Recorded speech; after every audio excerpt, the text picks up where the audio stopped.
symbolism in the use of in the preparation of medicines. For the purpose of this study, I would want us to look at the effects of saliva. Here I have been able to divide them into two groups. Group A, the positive effects of saliva, then group B, the negative effects. For group A, which is the positive, let's look at the positive effects. One is a fluid that you use to bless. When it is spitted on the palms of the beneficiary and rubbed on the face with words of blessing, such as may the ancestors bless you. For instance, if a young man goes out and comes back with something good, they say if a child washes his hands clean, he dies with the elders. Dining with the elders doesn't mean he must eat. It means if he comes back with something good, they will bless that child for more exploits. So when that child comes back, they spit on the child's hand and blesses the child with words like this: go and bring more, go and be blessed, may the gods bless you. It goes with the use of saliva. Number two, for favor impartation of power and spirituality. The same process is applied as in A. They use saliva to favor your ways, to ask you to go out, come back in peace, and then do some exploits. Number three, for cleansing and sealing of agreements. They use saliva to seal an agreement. For instance, if two families are involved in land disputes and a peace is made, such peace is sealed with a documented agreement using the elders.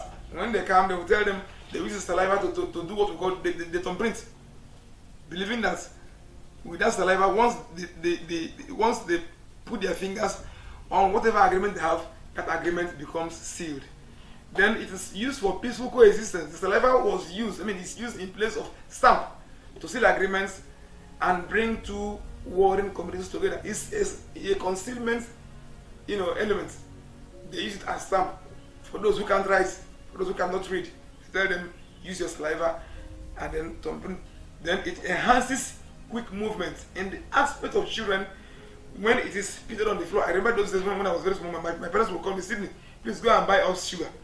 They will spit on the floor and tell you, if you don't look at this thing we've done here, if this thing dries before you come back, it means your buttocks will dry up.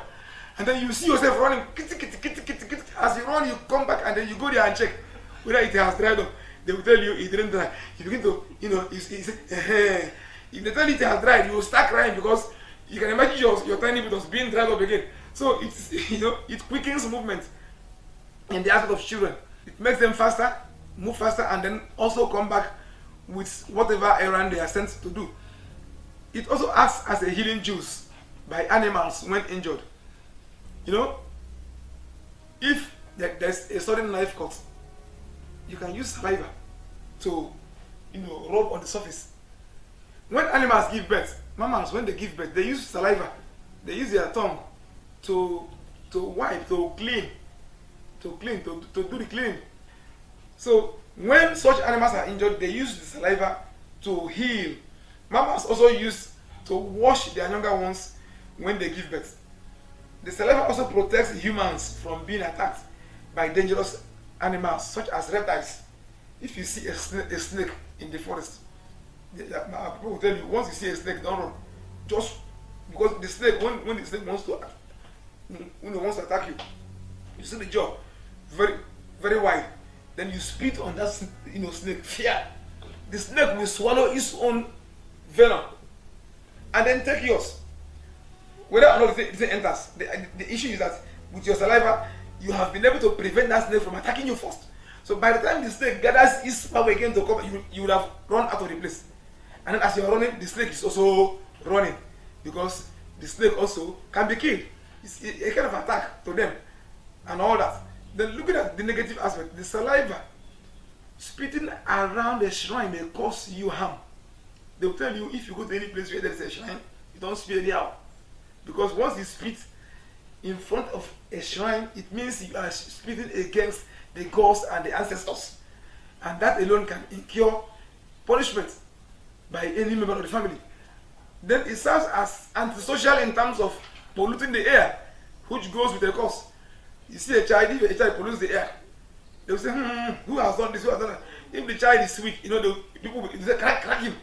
They will give you a knock on the head, meaning that what you have done is evil. Then the saliva too is used in terms of wrong conduct, such as wrong driving. For instance, if you see a driver who drives recklessly, he's afraid that can fear God punish you. Is that if you understand? Fear. That word, that fear is a cause on its own.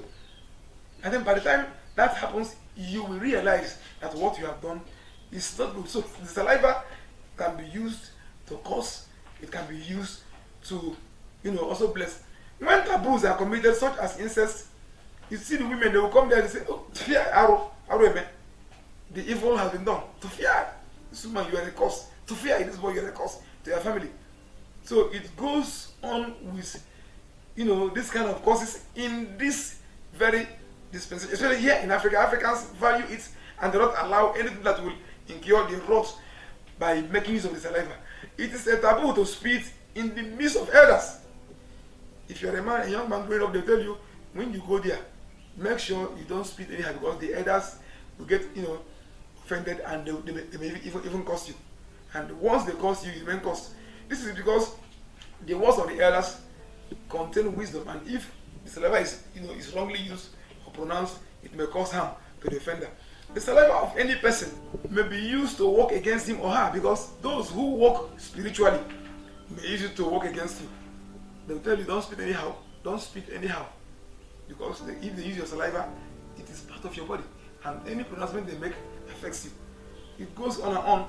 It is a taboo also to spit when eating, especially among elders. You don't spit anyhow, as if the food is bad. I don't know if you. We also use the saliva to control offensive odor. For instance, if somebody pollutes the air now, you see that the air is coming from your anus, but the saliva suffers it. You go out and you spit here, as if the saliva is even in your mouth. So you use the saliva to wash your tongue. It is also used, for the positive. You can use it aids digestion. Without saliva, you can't eat well. Without saliva, you can't swallow anything. So these are, among other things, these are the few negative and positive effects of saliva. So for the purpose of this study, we will limit it to these ones, pending when we create avenue for more studies.